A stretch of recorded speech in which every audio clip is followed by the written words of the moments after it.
What's up, everyone? Again, it's Ali Garced, Ali the agent, coming back with part 2 of the seller checklist. Again, this checklist has helped the agents on my crew, on my EXP crew, earn 6 figures in 6 months, making like 3 times the amount that they were making previously at other brokerages. It's so important to have a foundation. I'm not saying that you need to join me in order to make this happen. I'm saying you need to have a foundation, and I'm giving it away to you. So if you want a copy of these checklists, here is the checklist to get a copy of the checklist. Ready? Number 1, give a 5-star review to Keeping It Real on this podcast that you're listening to. If you're watching this on YouTube, number 2 is like and comment below saying anything that you've learned. However, the slightest bit that this may have helped you. I know this is going to help you a lot, but any comment will help. And number 3 is text me for the checklist. We'll meet. We'll meet over Zoom. It's 520-341-2552. That's my work phone number. Text the word checklist to that number. Checklist, by the way, being one word. Text checklist to 520-341-2552. If you'd rather hit me on Instagram, I'm Ali the agent. So let's begin. Last time I left off on the listing presentation. So let's assume we got the listing. Whoop-de-doo! So from here, we're going to start on the pre-list. Now, we're going to make sure that we have a copy of the keys, of course, to all the screen doors, the detached ADUs, the garage, anything and everything. The front door, the back door, the side door, the window, the sheds, everything. Make sure that the sellers have an extra copy. And the garage openers, they want to make sure that I say that they keep it on their person because I don't want to have to deal with any theft. So of course you want to make sure that if they're going to be living in the property, make sure that they hide their valuables, store it in a safe, or just take it out of the house or take it out of the condo. If the property is going to be vacant, then they can leave the garage door openers, or maybe you want to safeguard it for them. However you want to do that, make sure you just do it the same way every time. So that way you don't forget and think, oh, I have the garage door opener for 4712 North Palisade, but on this other house on North Street, I ended up keeping it at the house. You're going to drive yourself crazy. So whatever method you want to do the same thing every time. And that is the key. Consistency always wins. Okay. Then you want to tell them the photo requirements and the staging tips. We tend to work with one photographer. We like them a lot. They are pricey, but they do amazing work. So they have their own photography list. If you do not already have a go-to photographer, reach out, find some on Instagram, find some on Google, and see if they have a list of photography tips for real estate sales. That way you can use their checklist. I'll show you in my emails too, my canned emails, that I use my photographer's checklist. Because why am I going to recreate the wheel? Just like with these seller checklists, with my buyer checklist that I'm giving to you guys, the referral checklist, I haven't even gone to that section yet. Do not recreate the wheel. You should be just adding to it and making sure that it's as easy to follow as possible for your business. Okay. And then you want to make sure that the sellers are working toward that photography checklist. Hey, have you mowed the lawn? Hey, have you pulled the weeds? Do you need a landscaper? Do you need a contractor for that? Because I have, I know a guy. Okay, carrying on. Then you want to, it seems like maybe my computer's a little frozen here. Hold on. There it is. All right. Then you want to schedule the photographer, and you want to make sure that you have enough time in order to do that. Or rather that the sellers have enough time in order to do that. Sometimes, as you know, the house, as soon as you walk into the listing presentation, it's ready to sell. Sometimes it's not.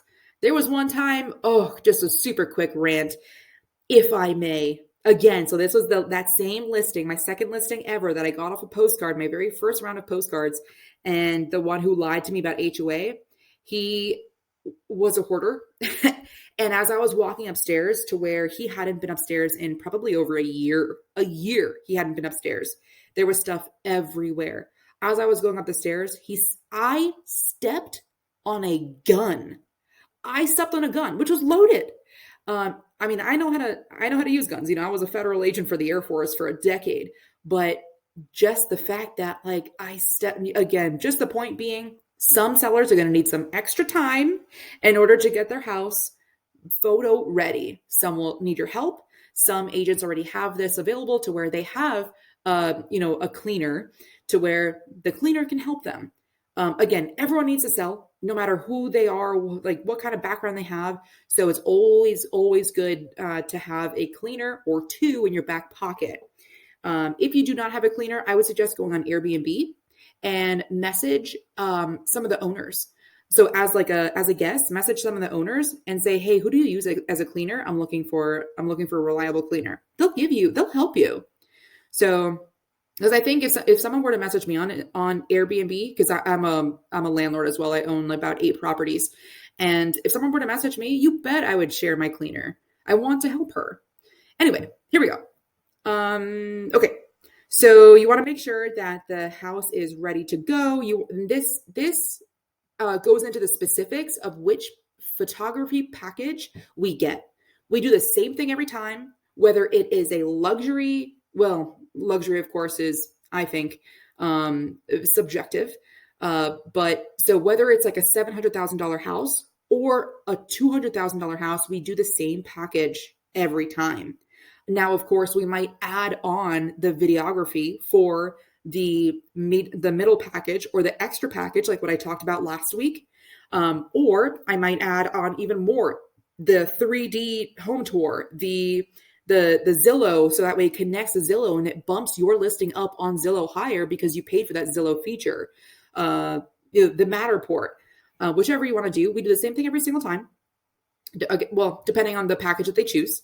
So you want to make sure that that's labeled, because always think about this. You might not want to be selling forever. This is the purpose of a checklist. I had a checklist that I was following this my first year in the business. And now this is the checklist that everyone that I refer to follows. Everyone in my crew, they have this foundation for them. They don't need to think.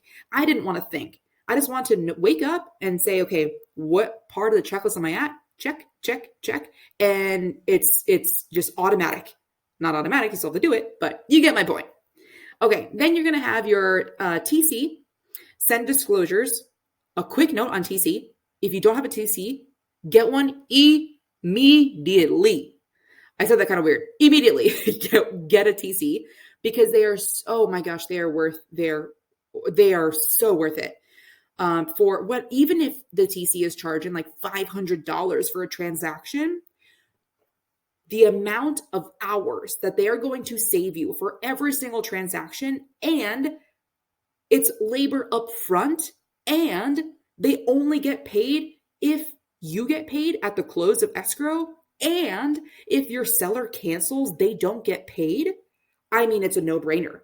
So I do want to backtrack to what I said last week when I said that I have a $3,000 cancellation fee.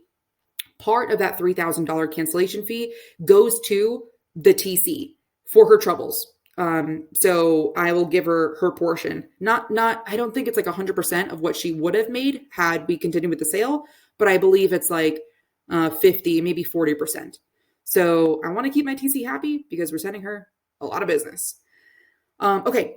Create showing instructions. This is super important. I really like showing time. Not all agents use showing time. Not all agents know what showing time is. Not all agents will even bother looking up showing time. I know that you know what I'm talking about. And if you don't, you might be the agent that refuses to use showing times or refuses to comply.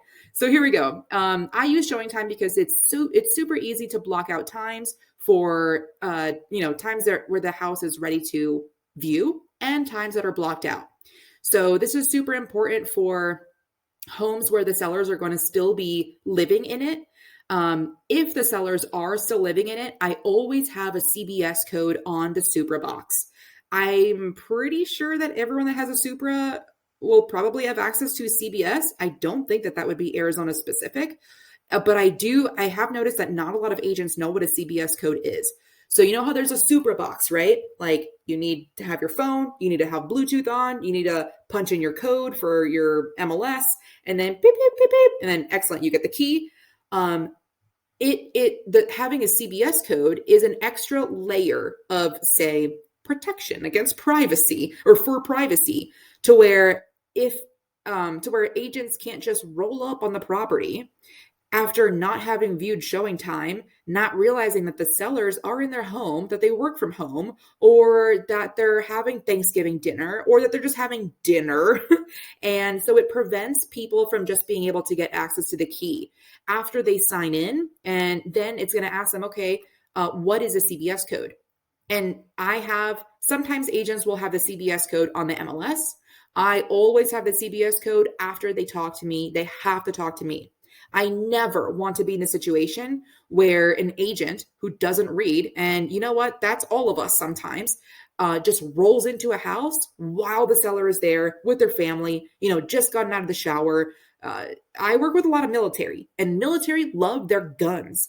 I do not want to be responsible for any sort of shooting, just to be safe. And it doesn't even have to get to that extreme, but just to be safe, I want to make sure that my sellers have their privacy. So that way, as soon as I get a call or a text saying, hey, what's the CBS code? I'm asking them, are you outside of the property? Schedule a call, schedule a time through showing time. That is when the property is available. Oh, well, we're outside. Okay, well, I'm so sorry. The showing time, it clearly says on the MLS, use showing time. Again, this is the process that I use. Not everyone uses it. This is because a lot of the listings that I have are occupied homes. If they're not occupied, I'm not going to have a CBS code on there. I want to have as little amount of friction as possible. And I just want anybody that rolls up, sure, go right on in. Of course, after using the Supra box. So also another thing that I used to get a lot, which I don't get that often anymore, are people saying that their Supra wasn't working. Hey, I think maybe like my Supra box or my phone isn't updated. And I'm like, okay, well then update it. My concern was, how do I know you're even an agent? Of course, I was looking them up online. So this is the story. A lot of people, I got quite a few amount of phone calls saying, hey, I'm outside your listing at, 4712 North Palisade Drive. And I can't get in. I'm like, oh, that's strange. There's a super box. Did the super box die? Because my side shows that it's at, charge at 80%. What's up? And they're like, oh yeah, I think it's a problem on my phone. I think I just haven't updated it. I'm like, okay, cool. Well, the property is available. Let me know when you've updated it, and then you can head right on in. Sometimes, and I was getting some pushback sometimes. Again, you can never be too safe, I think. I would rather turn away a potential buyer than allow a stranger that with bad intent into a listing of mine. So, all day, every day, I'd rather turn away a buyer than put somebody in danger. So at that point, I would have to look them up, like, hey, if you are refusing to update your Supra app on your phone, that's probably the only house are you doing this at every single house that you're showing? So I'd say, okay, what's your TAR number or your MLS number, your license number, and I'd look them up. So anyway, that's just a side note. Make sure that you just don't allow anybody all willy-nilly, into the property just because they say they're an agent. So yeah, okay. Stepping off my little soapbox there. Talk with the seller and confirm all the dates that you're going to be hosting the open house. Verify that because you've already established this at the listing presentation. Either they're, green with open houses, it's a go, or maybe not. Or they have dates where they know that they want to stay in the house. They don't want to be bothered. So no open houses then. And then it's your own decision whether you want to host the open house or whether you want your partner to, or whether you want someone else to. Now, I do want to say this. As soon as you have a listing, that's like, at a higher price point for your neighborhood, ooh, you're going to get calls left and right the week that you put it on the market from, actually, you know what? You're not going to get calls. You're going to get text messages.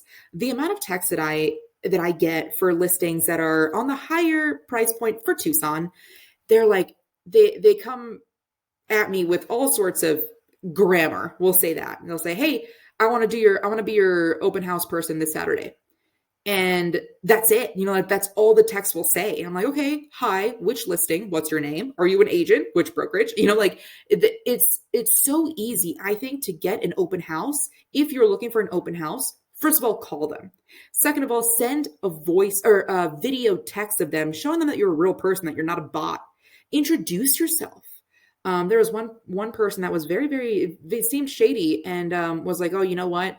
Like, it's just started giving me like a little bit of attitude. And I was like, you gave me no information. I don't know which property you're looking to do an open house for. Why should I choose you? I'm getting 6 of these texts every day. Not that it should be any sort of competition, but just doing the bare minimum, say a phone call, you'll stand out. Yeah, just do what other people are not doing and you'll get far in this business. You just have to be just have a slight edge, if you will, if you've read that book. Okay. Let's see. As soon as you have the open house dates, this is why, here we go. As soon as you have the open house dates and they're verified, tell the TC, make sure that it's on the MLS. Either have a VA verify that it's on the MLS, or you just take the time to make sure that it's showing publicly and on the MLS. Draft the MLS input sheets, pages 1 and 2. This is probably just Arizona specific. So I'm just going to say, make sure that your paperwork is done. Make sure that the sellers sign on all, initial on all the pages, sign wherever they need to. Ask your TC for that. Create a single property squeeze page and add the link to the description box of each of the sellers' checklists. So I give my sellers homework, right? So starting from that very, very first phone call in the first series of the seller checklist, I give them homework. I want them to look up the year of the HVAC, the year of the water heaters, what needs to be done. Why is it not a level 10 out of 10? What would make the house a 10 out of 10? Just start thinking, have the copy of the keys when I come, and start working on the clue report. That's their homework. And so then after that, once I get the listing, I'm going to create the property page, the squeeze page through KV Core. Again, it's just 2 steps. You could probably just YouTube that, or if you are with EXP, ask your broker. So once I have that website, that is a website that I tell my sellers to share. There are some Facebook pages that I cannot post in because I'm a realtor. There are some pages where they can post in because they're not a real estate professional. Therefore, they can post. So I'm going to say, don't share the Zillow listing. Share this website. This is the website that I want you to share, because anybody that clicks on it, I get their information. I'm able to start the Excel sheet or start tracking how many people have viewed the property, and I can start that conversation. It's a better chance of conversion to sell your house. I've never had any seller had any issue with that. They're happy to comply, unless they don't do Facebook, which, that's fine. Then just email. So of course, at that point, we've got the listing. So we want the signs to be placed. Call your sign or sign company, or go online and order the coming soon. If you do coming soons, I'm actually not the biggest, I'm not the biggest fan of coming soons, because I've noticed that as soon as I do a coming soon, the intent is to draw more attention, right? Like, ooh, like create a buzz and have it like on the market but what it does in reality, from my experience, is it attracts the lowball offers for however long you're doing the coming soon. I think it's like 14 days max for ours. I don't even do mine anymore, so I don't even know how long it is. I've written the coming soons out. It attracts the lowball offers, and it attracts very aggressive agents, which I do this on the buyer side too. I get it, but it attracts very aggressive agents saying, hey, we can take the property off the market if you accept our offer today. And that's not what I want to do, because of course the sellers are like, oh my gosh, we're already getting offers. Great. Yes, but they're below ask and we can get more. So I don't do coming soons anymore. I just have it live. You can compete with everyone else. And I will know who is more serious, because at that point, everyone has the same starting time. I want everyone, the gates to open for everyone at the same time. Therefore, it's the most apples to apples comparison I can make. If someone is presenting me an offer that says, hey, I'll offer an extra $10,000 if you accept today, we might lean more toward that if everything else is even Steven. Or if someone else, if all the offers are around the same, but one person says, we don't want any seller concessions, our buyer will pay for all the closing costs. That's great. Or My favorite, which I do with all of my buyers to get our offers accepted 99% of the time, is we have non-refundable earnest money. Take our money. In case we decide to back out, you get money. Here's $500. That, what does that do? One, as a buyer's agent, this is a quick tidbit on the buyer side. As a buyer's agent, that makes sure that your buyer is actually on board with purchasing the property. And as a listing agent, you can present that to your seller saying, hey, the buyer is so serious about this that they're willing to lose $500 just for the opportunity for you to take this off the market. This is brilliant. I mean, it's every day that this happens in North Carolina. It's never that this happens in Arizona. Non-refundable earnest money is unheard of in Arizona. That's why I get my offers accepted as a buyer's agent, because we don't have to offer much. We can offer $150. And then that way we can be under contract for 2 weeks. If for some reason something happens, the buyer is only out $150, but the seller walked away with something. So of course, more is better. But anyway, back off my rant here. Add the lockbox, of course. If you don't already have the lockbox, this is where I tell my crew to go. Let's see. Okay, next, write a description that's not boring. There was recently a post that I saw of a listing that was written, like someone in Gen Z wrote it. And it started with, this house is bussin'. Don't you think that is eye-catching? Like, for better or for worse, like, that property drew a lot of attention. And whether or not you agree with using words like bussin' or poppin' or I forget, man, it was a whole paragraph, like a whole 6 lines of just Gen Z speak. And it was like, it was nothing about the property, not any of it. And like, no part of that said, this is a 3-bed, 2-bath house in this type of neighborhood. Instead, it said, this house is bussin', no lie, no cap. Like, that draws attention. So of course that might not be on brand for you. That might not be on brand for the seller. Always ask your seller for permission before you do something like that. But that the amount of likes, views just on Zillow that property had blew everything else, all of its neighbors, out of the water. So don't be afraid to be different, is what I'm saying. Show a sense of humor. Especially like when you're reading when I'm reading a listing agent as a buyer's agent and it has a sense of humor, I already want to work with that listing agent. Maybe that's just me, like if it's just a normal, very boring, very dry listing description, then I'm like, okay, cool. Just another transaction. All right. But if it shows any sort of personality, you're like, wait, this agent's going to be pretty cool. And I already feel like I connect with them. I want to work with them even more. Okay. So then you want to send your off-market property email to your buyers. Again, that's very similar to that, to the email before, which says, I'm about to meet with the seller. Do you want more information? I can't really tell you too much yet, but if you do want more information on this, as soon as I can tell you more, you email me the word VIP. My throat's getting a little dry here. Okay. Then you want to create the Canva order postcard. Oh, this should be in bold because I don't do this. This is my VA. So you want to create the postcards to be sent out.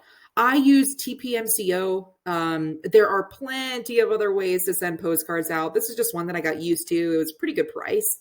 You can have a sample sent to your house.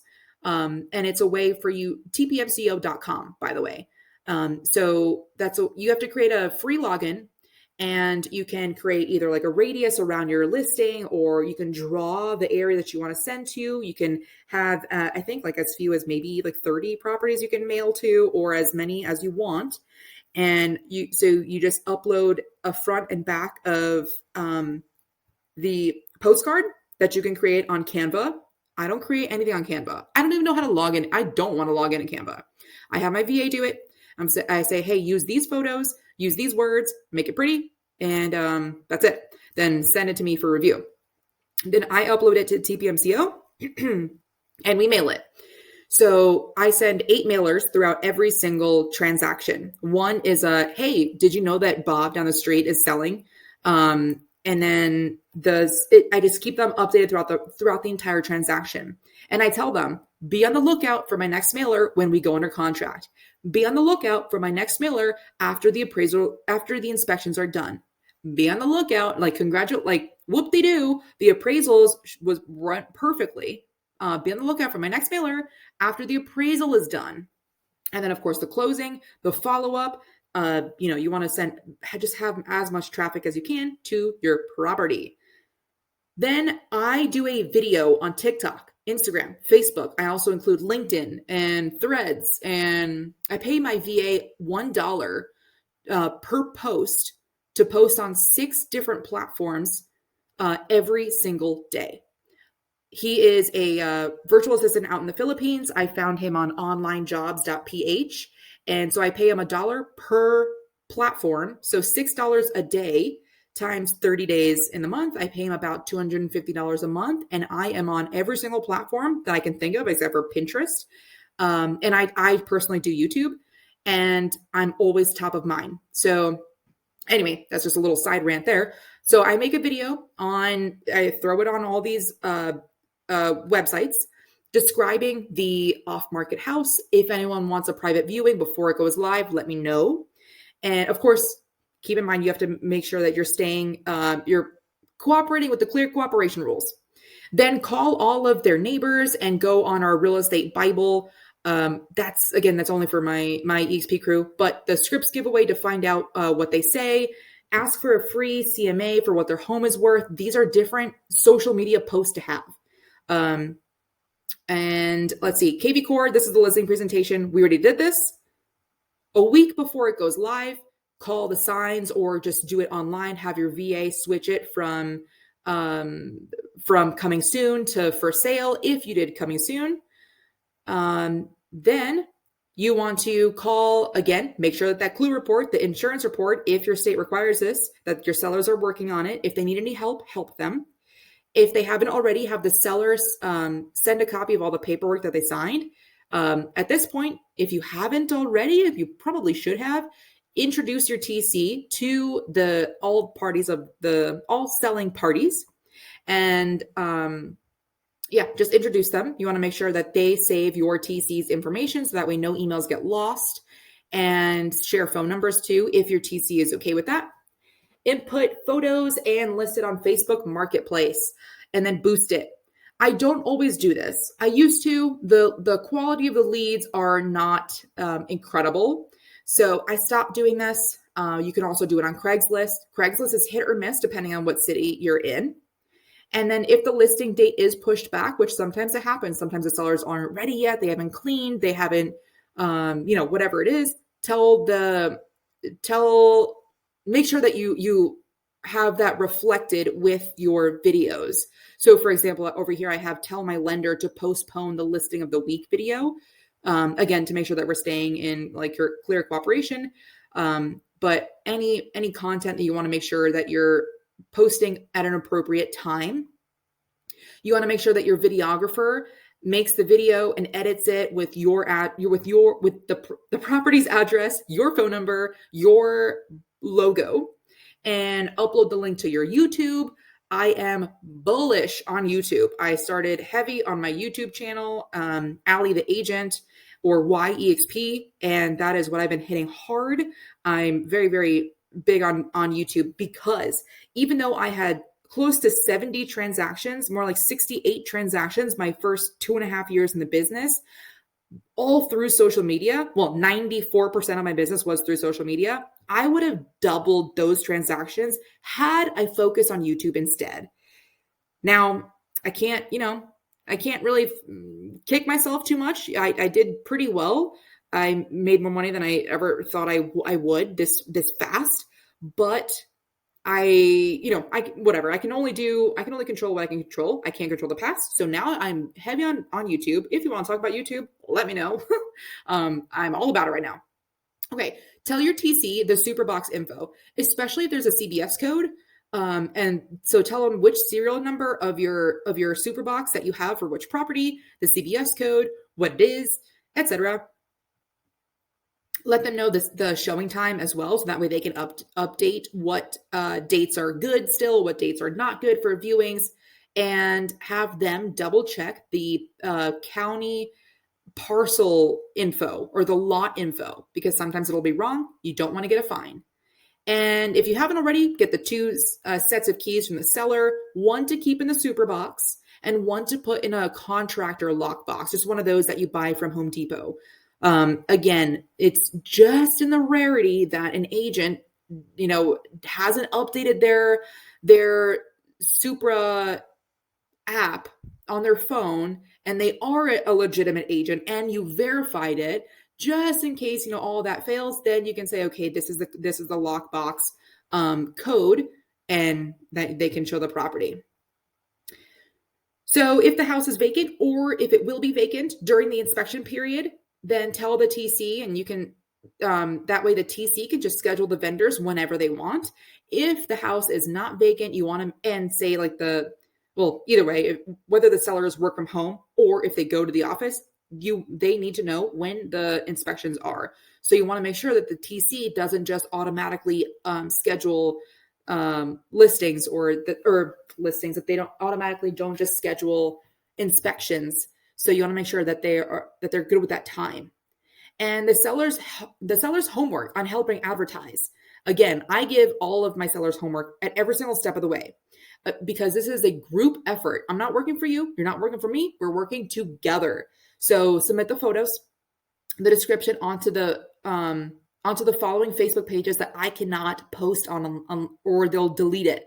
The Davis, any sort of local Facebook groups. This is only going to apply to Tucson. So local Facebook family groups, spouses groups, knitting groups, soccer groups, everything and anything that they are a part of, church groups, whatever, bowling, whatever it is, have them posted everywhere. Because if it were to come from an agent, you are going to be probably reported, booted from the group. You don't want to do that. But the sellers have a lot of leeway. So have them work with you there. And 24 hours before going live, send that email with a subject line, forward to a friend. This is not something that I came up with on my own. This is from Tom Ferry. The subject line is going to be forward to a friend. Now, in the body of this email, it's going to say, we're about to list a property in the next 24 hours that I believe will sell in 2 weeks. The home is located in Tanque Verde, Arizona, and will be listed for $500,000. Forward this email to a friend who you know is in the market but hasn't found a home yet. My personal cell is 914-318-4918. Yes, that is my actual personal cell. They can call me directly and I can give them the details before it hits the market. Sincerely, Ali Garced. P.S. If I don't pick up, leave a voicemail or text me. This is huge because it already starts that advertising for you, and you're telling them there's the CTA or the call to action in the subject line. Oh, I'm supposed to forward this message. I'm supposed to forward this email to a friend. Now, this next section here, I'm not going to cover because it's very, very specific to Southern Arizona MLS only. And it's only to be done if you are doing the paperwork, which I do not suggest you do the paperwork. Very different from me saying you shouldn't know the paperwork. You should know the paperwork, the contracts, like the back of your hand, which, by the way, which side is the back of your hand? I never really knew that. But either way, know the contract. That pays you money. Doing the contract does not actually pay you money. Someone else can do that for cheaper and faster with fewer errors. So I'm going to skip this. If you don't have a TC, if you're with EXP, go on EXP Workplace and look up Transaction Coordinator, Vegas. You're going to find a lot. Interview them. Also know that they are interviewing you. You want to make sure that you are a good fit. They do not just work for you. Do not treat them like they are just they'll just wake up at midnight to write an offer for you. Respect them. Otherwise, they will drop you. They don't need to work with you. Okay. In the next section of the checklist for sellers, 1 week before going live.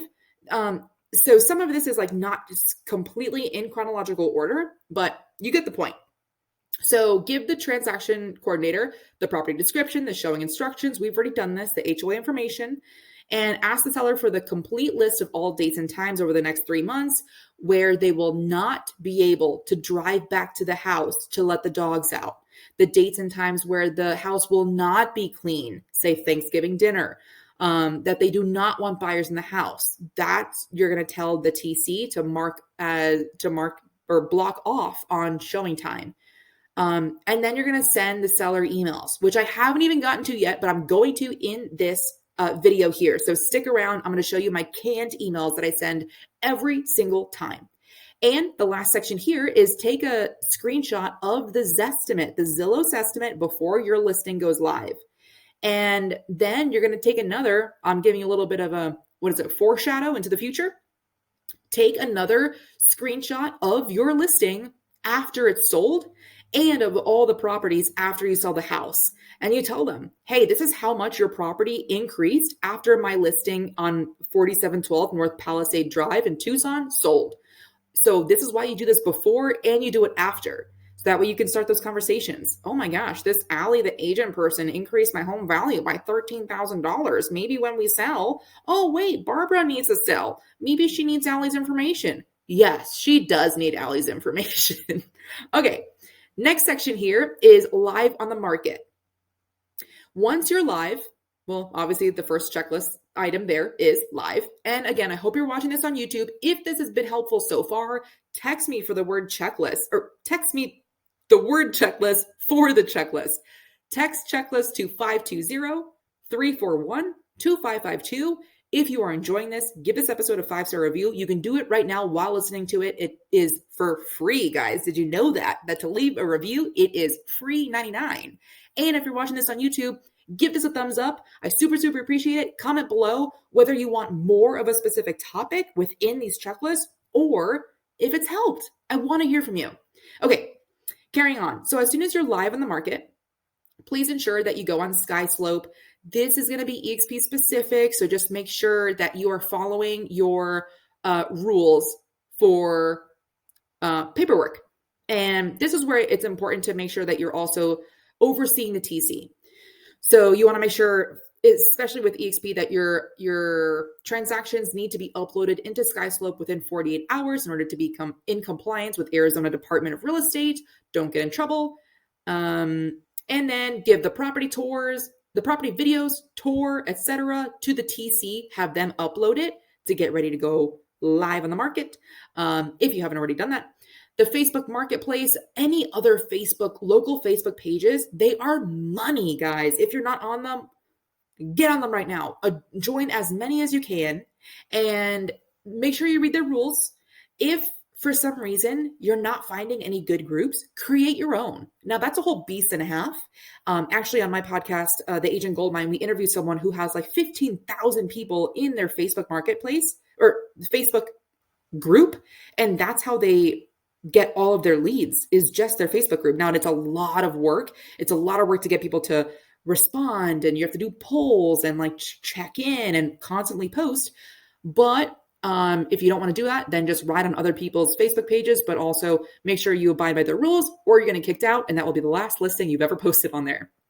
So put the just listed email, send that out. We already did that forward to a friend email, remember. Send out the open house email, and along with the postcards to the neighbors, door knock, invite them to the neighbor only. I do the neighbor only open house just 30 minutes before the actual open house starts, sometimes an hour, depending on the type of neighborhood that we're at. If I think that they're going to take their time and really snoop around or really just want to talk for a long time, then I'm going to have that neighbors only for an hour. If I think that the neighborhood is a little bit more hustle and bustle, they want it to get in and out. They just want to see, what's the condition of the property. Okay, that's it. That's all I want to know. Goodbye. Then I'll probably just do 30 minutes. The importance of that is because sometimes you never know what type of neighbors are going to come into your open house. So if you have the open house at just one time, the neighbors are going to come in whenever they want, right? Because it's not the neighborhood only exclusive, neighborhood VIP preview that's just for them. You don't know the exact relationship that your sellers had with that neighbor.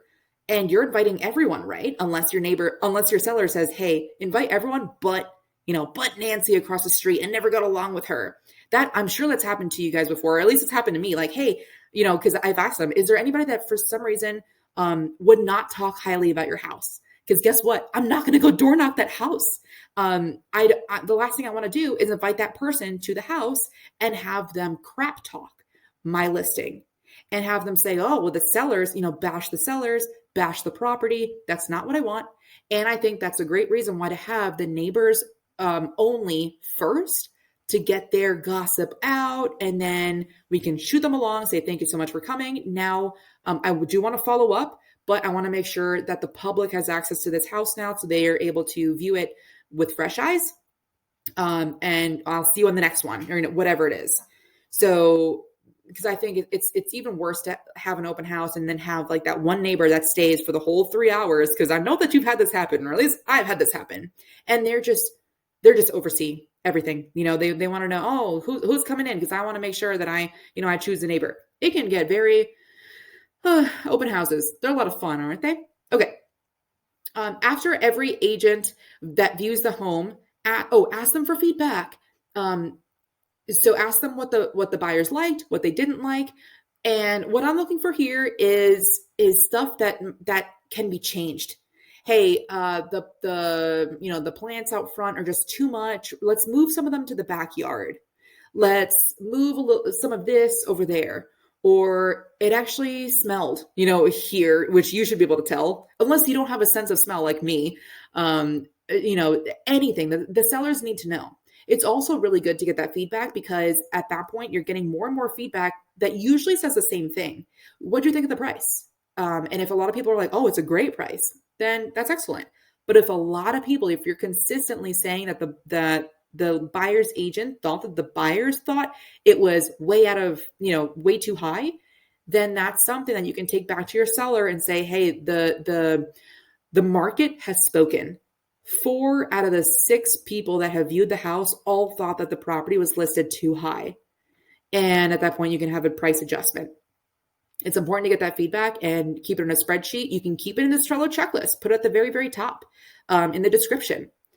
Okay. And then every single day, send a bomb text to the seller. And I used to have every single day back when homes were flying, right? Like COVID. But now that homes are maybe taking weeks, some depending on what area of the country you're in, might even be taking months to sell. Maybe every single day would be a little bit too much. Either way, you want to make sure that the seller knows how often you're going to be communicating with them. So if you told them you'd be sending them an update every single week, do it. Put it on your calendar for Fridays at 9 a.m. to let them know what the recap was. How many people showed the property?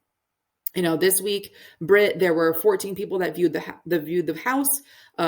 8 people left, reviews or left feedback saying that, and a majority of the feedback said this. One person said that. We had, XYZ amount of showings, and this is a great way for you to do the research every single week right before you send this bomb, saying there were 2 other listings that came up in our zip code or in our neighborhood, or this one house sold. Essentially, what went under contract, what sold, what's fresh in the market, essentially what's our new competition. You always want to let them know. Because I think something that's really bad is when the sellers are the ones that are telling the agents, hey, have you seen this property? That is, if you ever get that text, you are so behind on it, like you're behind. And if you cannot handle that, then that is such an easy thing to outsource to somebody else. So hire a transaction coordinator. Or hire a virtual assistant, or maybe even pay your transaction coordinator a little bit more to do that for you. Everything in life is negotiable, man. Everything. Okay. Add a copy of the key to the super box. This should be up further, but you get the point. We've already done that before. If the property's been on the market for too long, then at that point, with all of the feedback showing that you have proof, it's not just you coming out of the woodwork all willy-nilly saying, hey, let's come down on price. You can say, hey, out of the 35, 60 days that we've been on the market, we've had 14 showings, or we've had 25 showings. And out of those 25, 75% of the buyers thought that the property was listed too high. I think it's time to make an adjustment because the market has spoken. I suggest that we adjust the price to XYZ. Take a look at the information below and let me know your thoughts. This should not be a text. Any single piece of really, really good information or really, really bad information, do not text. That is a phone call. And that's coming from me. I don't answer phone calls. I don't do phone calls. But you need to make sure that you are on the phone with them to be able to leave that phone call on the level that you want them to be. If you were to get this as a text and you're the seller, how would you think?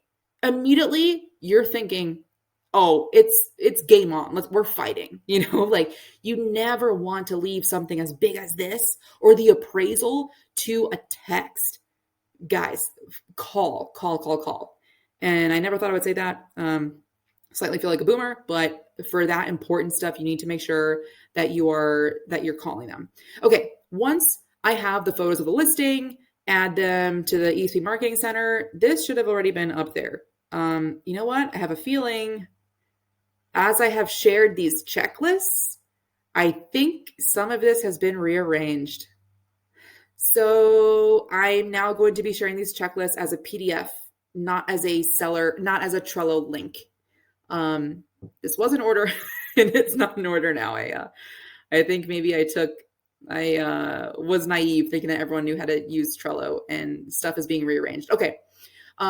Open the super lockbox to make sure that it's posted on the front door, the side of the house. That should have been done already. Mailers. I mail around 30 homes. So you can, which is very, very small compared to a lot of people who get a lot of listings from mailers. They send 100, 300, 500. I send 30. I send 10 houses to the left, 10 houses to the right, 10, north, south, east, west. And I say, I have a QR code that is linked to a BombBomb video.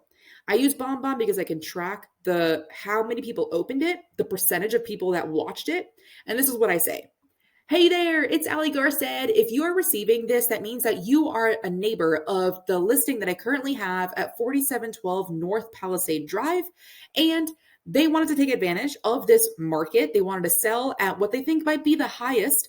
And it's a 3-bed, 2-bath house. In case you don't already know, it's about 1,500 square feet. If that sounds similar to yours and you'd like to see how it goes, follow along. I'm going to be keeping you posted throughout the way. If you happen to know of anyone that would be interested in purchasing the house, like if your Uncle Joe wants to move to the neighborhood, let's discuss it. Give me a call. My phone number is 914-318-4918. I'd love to talk to you. And that's it. That took 1 minute max. Keep it short, keep it simple, introduce yourself, add your personality. People are not going to call somebody that seems extremely boring, unless maybe they're boring too. Then it's a match made in heaven. Either way, add your personality. Everyone's personality is different, and there's an agent for everyone. There's a client for everyone. Okay. And I'm sure that you know this by now. 7 times is the magic number. Well, I've heard between 7 and 14 times is the number for people to even remember who you are, let alone list with you. So make sure that you are getting in front of people. And getting in front of people doesn't always have to cost money, guys. You don't have to do postcards. I'm not the biggest fan of postcards. Again, it's because I haven't stuck with it long enough. Anything that you stick with long enough will work. But the more that you do open houses and you're to put 30 signs out all in a row with all, your face on every single one, people are going to see that. If you send mailers, people are going to see that with your face on it. If you drop off just, your business card or that Zillow Zestimate saying, hey, I think, this is what Zillow thinks your property is worth. I'd love to hear your thoughts because I have my own. Call me. And you have your little, photo on there. The more times you get in front of people, the more actually that people will think that they already know you. So yeah, that's it. Okay. If the house is on the market for the average or more than average days on market, then go to your seller and say, the good news is that we now know what the buyers think your home is worth. This is something that we didn't know when we listed your property because we didn't have that information available at the time. And now we know what the buyers think your home is worth, and talk about the price adjustment.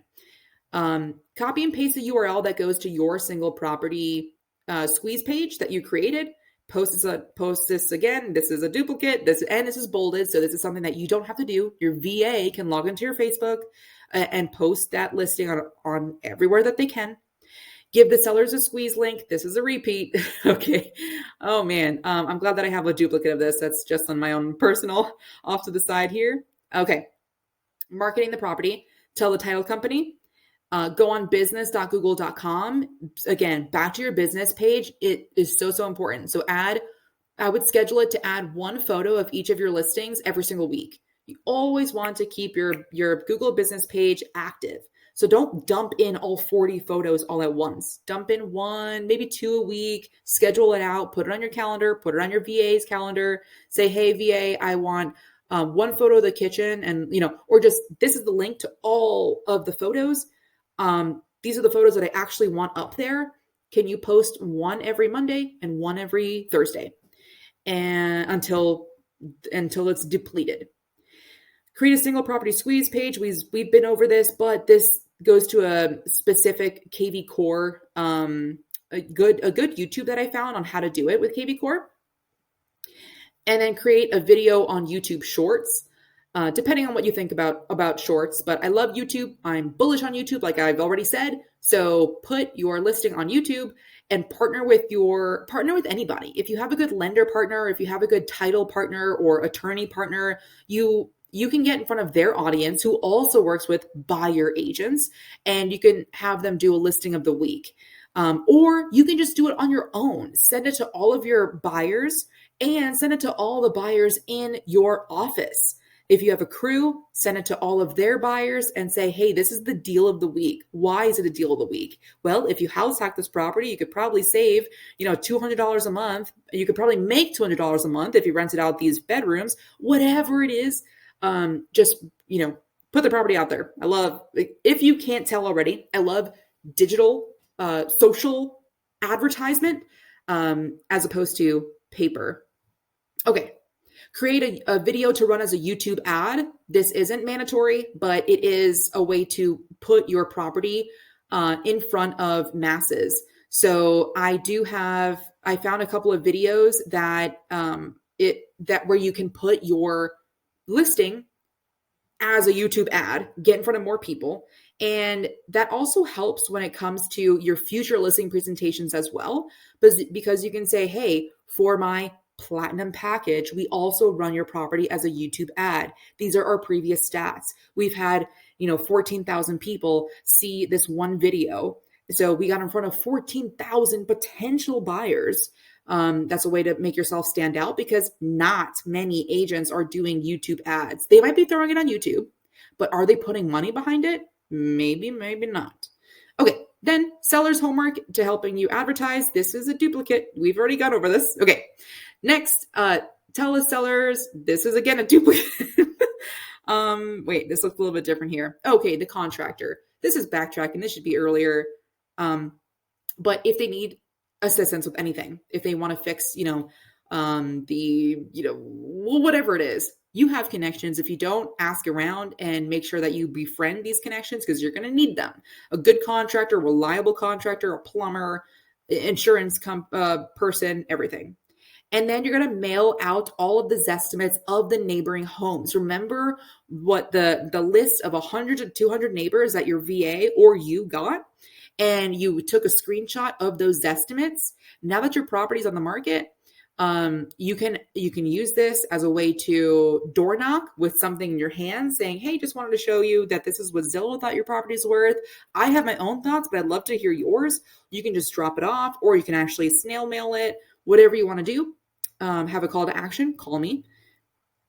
Open house, of course, get their permission. We've already covered open houses quite a bit, so I'm going to skim through this portion, decide on what dates and times work best, make sure that it's advertised, create brochures, ask your title company, because our title company here, they're great. They have branded small water bottles with my photo, with my name, with my number on it.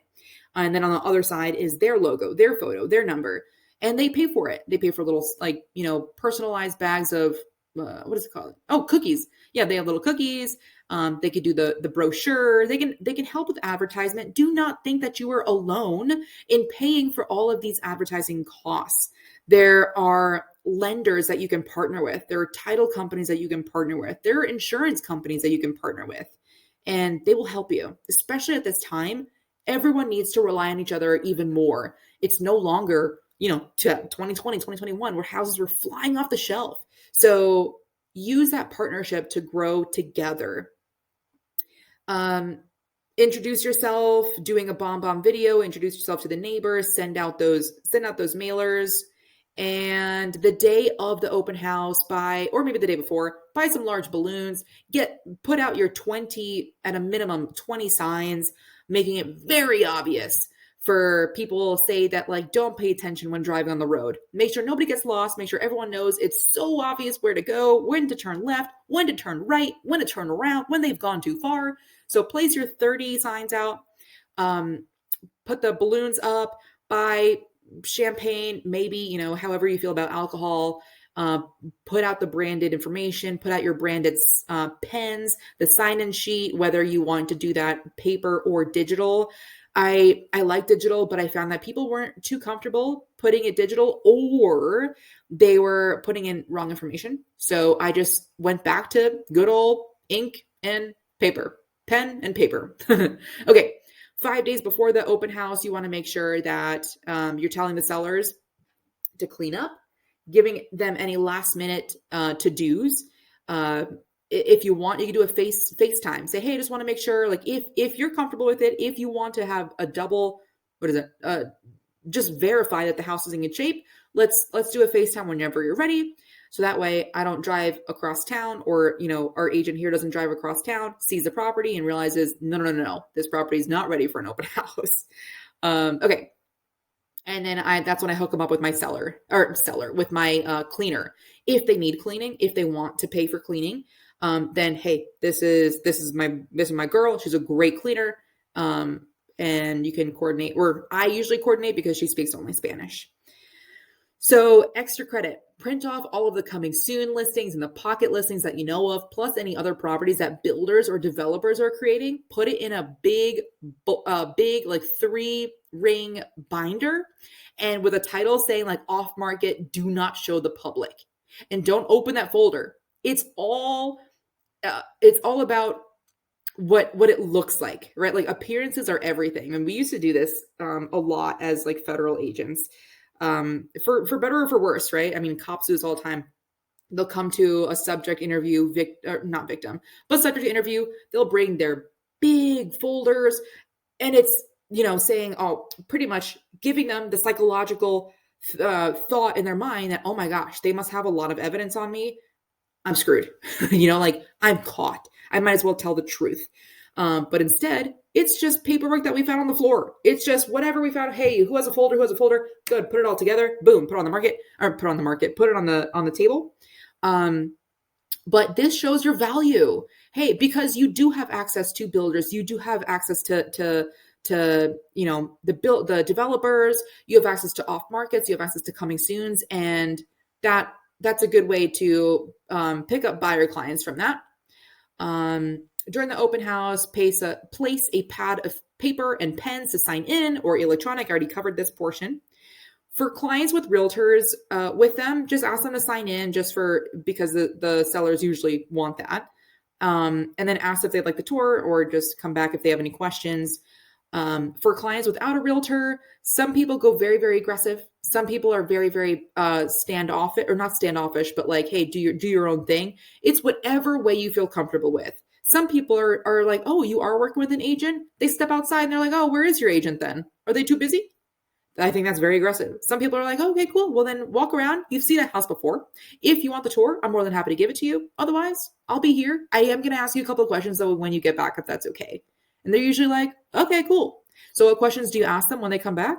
Say, hey, what did you enjoy about the property? I'm looking to give as much feedback to the seller as possible. And then what did you not enjoy? Like, don't worry. And this is always what I say. They never want to offend the seller, right? They're always like, oh, well, I'll only say this little bit, but I'm not going to tell them the truth. And that's when I say, hey, you can be as brutally honest. They don't know who you are. And I'm not going to tell them who you are. Don't worry. And they're like, oh, okay, cool. Well, I thought that whatever it is, I thought that XYZ could be improved.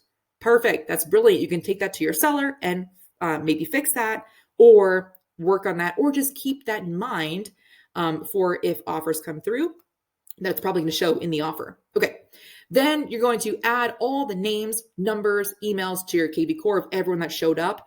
That same day, you're going to send them a bomb, or if you don't have bomb, just send them a regular text video of you. Video is important. The key word is video of your face saying, hey, Bob, it's Ali Garced. We just met a couple of hours ago at the open house here. It's the one with the pool in the backyard. I just want to say thank you so much for coming by the open house.